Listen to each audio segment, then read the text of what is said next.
मेरे प्यारे मित्रों नमस्कार। आज हम पढ़ रहे हैं लेक्चर नंबर 49।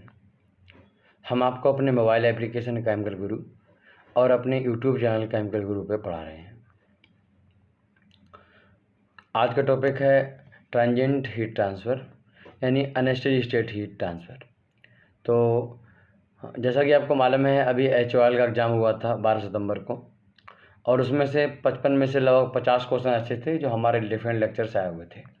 वो लेक्चर हम चाहे हमने अपनी पेड क्लास में पढ़ाए हों या फिर हमने अपनी फ्री क्लास में पढ़ाए हों, उन दोनों से हमारे टोटल सारे क्वेश्चन लगभग आए हुए थे, एनवायरनमेंट को छोड़ के। कुछ स्टूडेंट ऐसे हैं जो कह रहे हैं सर आप झूठ बोल रहे हैं, आपके में नहीं आए हुए थे, आपने पढ़ाया नहीं। तो उनको पता नहीं है, जो मैंने इसलिए इस वीडियो को मैं यूट्यूब पे अपलोड कर रहा हूँ और ये फ्री वीडियो है। वो इसलिए है क्योंकि आप इस बात को समझ लीजिए और जान लीजिए। आप किसी बारे में तक पूरी बात नहीं जानते हो तो आप ऐसे किसी भी कमेंट नहीं करना चाहिए, किसी बारे में बोलना नहीं चाहिए, है ना। हम अपनी पेड क्लासेस में आपको पढ़ा रहे हैं, प्रॉपर तरीके से पढ़ा रहे हैं, बिल्कुल बेसिक से मैक्सिमम लेवल तक पढ़ा रहे हैं, और हम आपको प्रॉपर सब्जेक्ट पढ़ा रहे हैं। हम आपको 23 यूनिवर्सिटी इंडिया के उनका सिलेबस कंसीडर करके पढ़ा रहे हैं। हम आपको अपनी पेड क्लासेस में सेपरेट पढ़ा रहे हैं। बट आप लोग जो पढ़ नहीं रहे हो, आप अपने यूट्यूब पे हो, आपने अभी तक एप्लीकेशन डाउनलोड नहीं किया, अभी तक आपने हमसे पेड क्लासेस ज्वाइन नहीं की, और आप कहते हो सर आप झूठ बोल रहे हो। आपको पता ही नहीं है कि हम कहाँ पढ़ा रहे हैं, कैसे पढ़ा रहे हैं, कितनी मेहनत कर रहे हैं। तो आप इसको समझिएगा और सपोर्ट करिएगा। आपको मालूम है कि हम केमिकल गुरु जो चैनल है, इसने पहली बार यूट्यूब पे OP गुप्ता को पढ़ाया, और आज भी हम OP गुप्ता को अकेले पढ़ा रहे हैं, आपको प्रॉपर तरीके से पढ़ा रहे हैं। और अभी क्या है कि हम जो पेड क्लासेस में आपको बहुत ही बेहतरीन तरीके से पढ़ाने वाले हैं, है ना। तो मोटिवेट करिए, अच्छा माहौल बनाइए। जो लोग ऐसे हैं जो नकारात्मक कमेंट करते हैं, ये गलत बात है, बहुत ही गलत बात है। अगर कोई और टाइप की वीडियोस पे कमेंट करोगे अच्छा लगेगा, मगर टीचिंग वाली वीडियो पे कमेंट करना अच्छा नहीं लगता, क्योंकि टीचर एक बड़ी पर्सनैलिटी होता है। टीचर का जो जीवन होता है वो अलग प्रकार का जीवन होता है। तो आप उसको इस तरीके से बिल्कुल मत लीजिए। सोसाइटी को आप देखो, हर चीज़ को आप किसी फेसबुक कमेंट की तरह यूज नहीं कर सकते, है ना। तो आप इस चीज़ को समझिएगा और हार्ड वर्क को वैल्यू दीजिएगा, ठीक। मेरा पूरा डेडिकेशन है आपके लिए, इंडिया का हर स्टूडेंट के जो हमसे पढ़ रहा है या नहीं पढ़ रहा है, हमारे पेड क्लास में या फिर फ्री क्लास में, सबके लिए हम पूरा उतना सम्मान देते हैं, उतना ही प्यार देते हैं। तो आप बिल्कुल बेफिक्र रहिए, हम आपके साथ हैं, ठीक। चलिए, तो आज का टॉपिक है transient heat transfer. Transient heat transfer का मतलब है अनस्टेडी स्टेट हीट ट्रांसफ़र। जैसा कि हमको मालूम है कि हमारे पास अगर कोई बॉडी है, हमारे पास कोई बॉडी है, और इस बॉडी का टेम्परेचर 12:10 पर, मान लो PM पर इसका टेम्परेचर है कुछ, ठीक। टेम्परेचर 20 डिग्री है, और 12:12 पर भी टेम्परेचर 20 रहा। फिर 1 बज के मिनट टाइम आगे बढ़ा, और फिर उसके बाद देखा टेम्परेचर 20 रहा, टाइम बढ़ता गया और टेम्परेचर 20 रहा। यानी समय के साथ टेम्परेचर नहीं चेंज हो रहा है। बहुत सारी पैरामीटर या समय के साथ चेंज नहीं हो रहे हैं, क्योंकि हम हीट ट्रांसफर पढ़ रहे हैं तो हम टेम्परेचर फोकस कर रहे हैं, क्योंकि यहाँ पर चीज़ों का इक्विलिब्रियम होना और ना होना वो जो है टेम्परेचर पर डिपेंड करता है। तो हम यहाँ पर देख पा रहे हैं कि यहाँ पर समय के साथ टेम्परेचर चेंज नहीं हो रहा है। तो हम जो बोलते हैं जो बॉडी में जो हीट ट्रांसफ़र हो रहा है तो वो स्टेडी स्टेट में हो रहा है।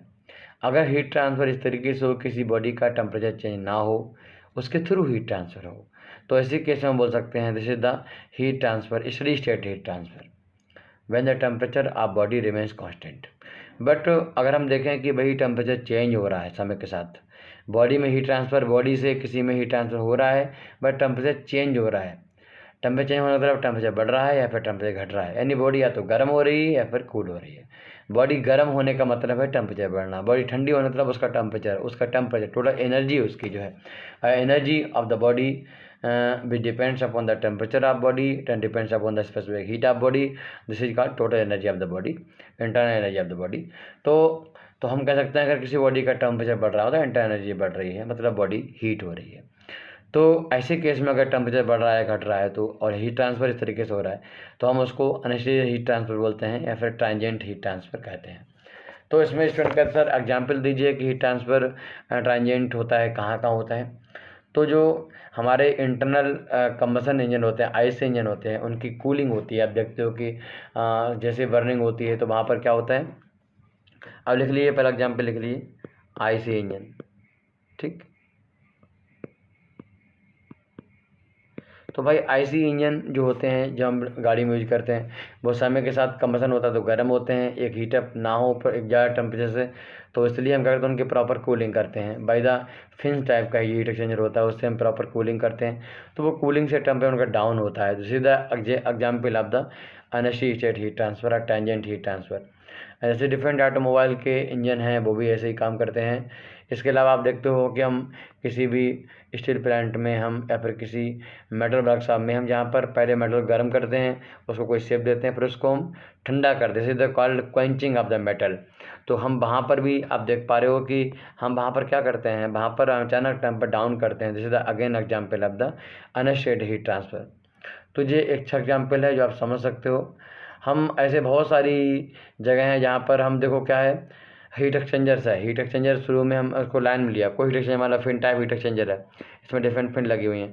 हम इसको जैसे हम लाइन में लिया तो स्टार्टअप किया तो उसकी प्लेट पहले ठंडी होंगी, जैसे हम लाइन में लेंगे तब प्लेटें गर्म होना शुरू होंगी, तो अब उनका गर्म होना यानी मेटल का गर्म होना। ठीक ऐसे ही बाद में मैंने इसको शट डाउन लिया इसका, तो जैसे इसको हमने जो स्टीम है इसको कट किया, जैसे स्टीम कट करेंगे तो अब क्या होगा, थोड़ी देर में जो इसका जो फिन्स है उसका टेम्परेचर डाउन होना शुरू होगा, थोड़ी देर में एटमॉस्फेयर टेम्परेचर बराबर हो जाएगा।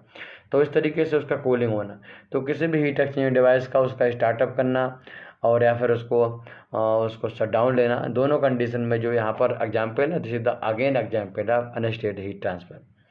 सिंपली हम बात करें, जो आप ब्रिक्स इंडस्ट्री में गए होगे, भट्टे पे, ईंट के भट्टे पे गए होगे, तो वहाँ पर ईंटें जो है डालते हैं हम पहले, फिर हम उनको हीटअप करना शुरू करते हैं बाय द इंटरमीडिएट, मतलब इनडायरेक्टली उनको हीटिंग करना शुरू करते हैं, देखा होगा आपने।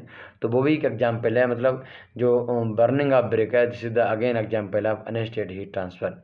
सिमिलरली हम बात करें कि रबर, बर्गलाइजेशन ऑफ रबर के बारे में, जैसे कि आप लोगों ने प्लांट में देखा होगा, जैसे हमारा कोई एक हमारा बेल्ट कन्वेयर है ना, तो बेल्ट का यहाँ पर क्या होता है, मोटर लगा होता है, जिसे कॉल्ड ड्राइव एंड, और ये जो है नॉन ड्राइव एंड है। तो अब यहाँ पर क्या होता है, कभी कभी अगर हम इस बेल्ट पे जो माल आ रहा है वो ज़्यादा आ जाता है, या फिर इसका टेम्परेचर थोड़ा बढ़ जाता है लिमिट से, और या फिर उसमें जर्क आता है, तो इन सब कंडीशन में वजह से क्या बेल्ट टूट जाती है। जब बेल्ट टूट जाती है तो बेल्ट इस तरीके ओपन हो जाती है। अब मुझे दोबारा जोड़ना है इसको, तो दोबारा जोड़ने के लिए इसका हम रबर बर्गलाइजेशन करते हैं। ठीक, बाकी कोई सल्फर कंपोनेंट हैं, अदर केमिकल्स हैं, यहाँ पर लगाते हैं, इसके दोनों एंड को आपस में लाके पहले पास पास लाते हैं, रबर कंपोनेंट लगाते हैं, इनसे चिपकाते हैं, फिर एक प्रेशराइजिंग मशीन होती है, दोनों तरफ से प्रेशराइज करते हैं और हीट अप करते हैं। इससे थोड़ी देर में ये बेल्ट आपस में इनके जो मॉलिक्यूल हैं, जो रबर मॉलिक्यूल्स हैं, आपस में जुड़ जाते हैं और थोड़ा फिक्स हो जाते हैं। तो this is process called vulcanization of rubber, vulcanisation of rubber. तो कहीं ना कहीं ये सारी चीज़ें हैं। तो ये भी क्या है, एक तरीके से यहाँ पर जो रबर है उसका टेम्परेचर बढ़ता है, टेम्परेचर चेंज होता है, बेसिकली वी वांट टू से टेम्परेचर चेंज होता है। तो ऐसी कंडीशन पर टेम्परेचर चेंज होता है, पहले गर्म होती है, फिर हम इसको मशीन को बाहर निकाल देते हैं, फिर ठंडी होना शुरू होती है, तो 2 से 3 घंटे में वो रेडी होती है, फिर हम बेल्ट को लाइन में लेते हैं। तो कहने मतलब ये प्रोसेस जो है यहाँ पर बेल्ट का गर्म होना, ठंडा होना, this is example called vulcanization of rubber as again example of unsteady heat transfer. तो हम इस तरीके से बोल सकते हैं कि बहुत सारे एग्जाम्पल हमारे सामने हैं। एग्जाम दृष्टि से हम देखें तो हम ये 2 प्रकार से होता है, नॉन पीरियोडिक वेरिएशन और पीरियोडिक वेरिएशन। अब इसको लिखने के मत खाली समझिएगा, पीरियोडिक वेरिएशन और non periodic variation. Periodic variation का मतलब है कि यहाँ पर जो चीज़ें हैं वो ठंडी होती हैं या फिर गर्म होती हैं, वो समय के साथ ठंडी या गर्म तो होती हैं, बट रेगुलर तरीके से नहीं होती। जैसे हमने बोला कि भाई 1 मिनट में टेम्परेचर हमारा 10 डिग्री कम होता है इन केस ऑफ कूलिंग, तो अगले भी 1 मिनट में 10 डिग्री कम होगा। अगर ऐसा होता है, मेंटेन है, this is called periodic variation. अगर ऐसा मेंटेन नहीं है, this is called non periodic variation. तो 2 टाइप से इनमें हम देखते हैं हीट एक्सचेंज बॉडी का, मतलब बॉडी हीट एक्सचेंज अपना करती है, मतलब हीट चेंज करती है। तो ऐसी कंडीशन में अगर हम देखें कि यहाँ पर जो टेम्परेचर है वो किस तरह डिपेंड करता है, तो टेम्परेचर एक तो स्पेस पे डिपेंड करता है, means X Y Z in direction में डिपेंड कर सकता है, और नंबर 2 टाइम पे डिपेंड करता है, टाइम मीन्स टाउ। तो टेम्परेचर को हम इस तरीके से दिखा सकते हैं, again temperature, this is the temperature. तो भाई यहाँ पर हम समझ सकते हैं बहुत आसानी से कि क्या होता है। तो मुझे लगता है यहाँ पे काफ़ी चीज़ें समझ में आ गई होंगी। हम लोग आगे एक लम्प्ड हीट पैरामीटर का कॉन्सेप्ट लेंगे, जिसमें हम एक बॉडी को किसी एयर में या फिर किसी लिक्विड पूल में डालेंगे और वहाँ पर देखेंगे किस तरीके से उसका टेम्परेचर चेंज होता है, किस तरीके से डिफरेंट टाइप रेजिस्टेंस हम एनकाउंटर करते हैं, बहुत सारी चीज़ें हम स्टडी करेंगे। तो मुझे लगा ये लेक्चर काफ़ी बेनिफिशियल होगा आपको। जो लोग अभी सिस्टम के बारे में नहीं जानते हैं वो लोगों से रिक्वेस्ट है कि वो प्रॉपर तरीके से इसको फॉलो करें, और क्या है कि इससे बेनिफिट उनको मिलेगा। हम एक बड़ा प्रयास कर रहे हैं आपके लिए, एक अच्छी क्वालिटी एजुकेशन देना चाहते हैं। हम आपको बहुत सारी टेक्स्ट बुक से पढ़ाते हैं, तो आप उसका एंजॉय करिए, उसको पढ़िए, भरोसा करिए। मुझे उम्मीद है कि आप लोग सपोर्ट करेंगे और हमारे साथ जुड़ेंगे। तो हम एक डिप्लोमा में केमिकल इंजीनियरिंग जो है उसमें क्रांति लाना चाहते हैं। हम चाहते हैं कि वो ऐसा कोई स्टूडेंट ना हो इसको इंडस्ट्रियल नॉलेज ना हो। हम इसको बहुत बेसिक तरीके से, हमारे पास बहुत से स्टूडेंट हैं जो कि IIT से भी हैं, MTech के स्टूडेंट हैं जो कि इनको इंटरेस्ट है हमारी पढ़ाई में। हम उनको लगता है हम अच्छा पढ़ाते हैं क्योंकि हम इंडस्ट्रियल नॉलेज उनको देते हैं। तो ऐसा नहीं है कि हम कहीं ना कहीं एक क्वालिटी क्रिएट करना चाह रहे हैं, और क्वालिटी टीचर की समय के साथ क्रिएट होती है। अभी हम छोटे टीचर हैं क्योंकि हमारी उम्र भी कम है, एक्सपीरियंस भी कम है।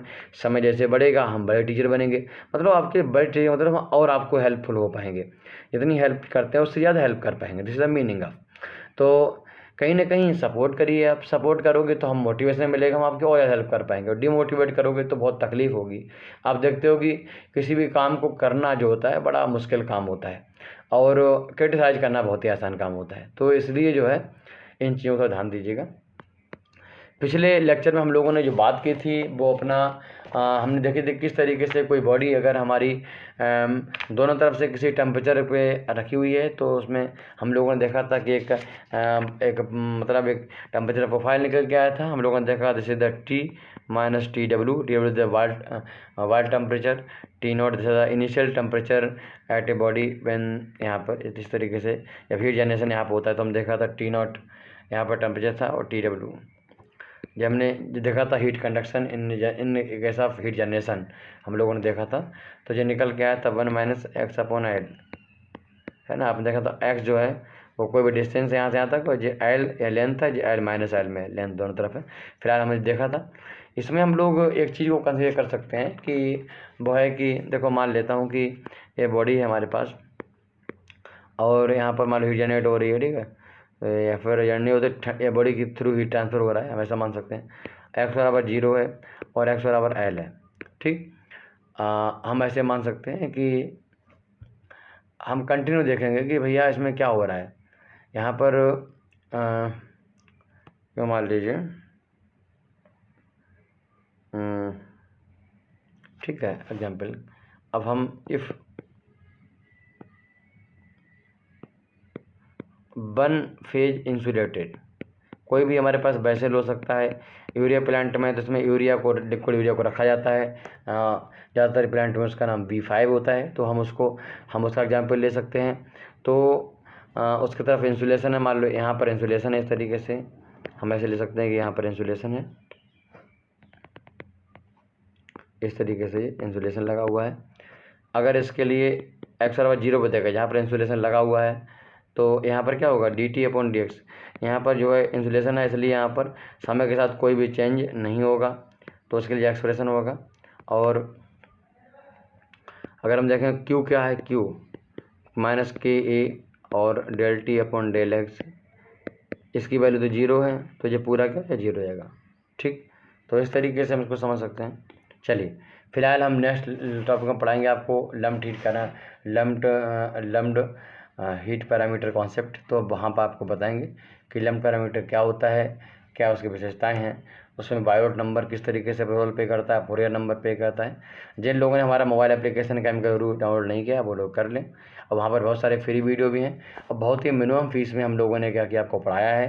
पेड क्लासेस में आप एप्लीकेशन में जाइए, वहाँ पर स्टोर है, स्टोर पे आप परचेज़ कर सकते हो डिफरेंट सब्जेक्ट में हमने बहुत ही कम फीस रखी है। सोचो पहले एक NC-KG बच्चे की फ़ीस जो होती है कितनी होती है, एक महीने में 2000-3000 ऐसे लोग देते हैं आजकल।